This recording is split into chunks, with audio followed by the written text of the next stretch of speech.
Nkosi sikhulise kuthiwa konke okuqhamuka kuwena kumele sikwamukele.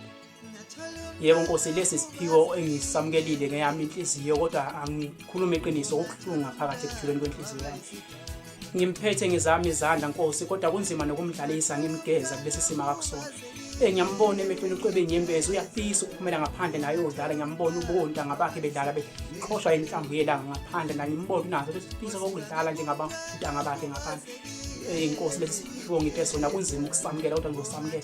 Into engiyibuza yona ubusuku nemini ukuthi Nkosi, kubo bonke abantu, angisho ukuthi mhlawumbe ngikhona umuntu esimfanele lesi sifo, kodwa kungani kuyimina babona manje? Ngoba umntwana muhlezi ekhala inyembezi zakhe, kunzima nokuyisula babona manje, nokumdlalisa angikwazi ukundlela nokumbheka emehlweni. Babona manje noma uyisipho esiqhamuka kubona ngizosamukela noma inhliziyo yami ingithukele. Awu kodwa mama, ukudlaliswa yiwena kusho lukhulu kumina. Mama, ukuba nawe empilweni yami kusho lukhulu kumina.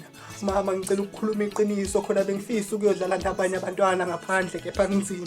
Mama, kumina kunzima, hlezi ngihleli la kulesi sihlalo.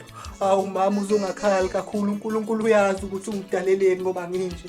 Awu ntanga yethu bese benokungihleka ngoba mina ngihleli endlini. Mama, uzungakhali kakhulu, uNkulunkulu uyazi ukuthi ubengidaleleni ngabanje.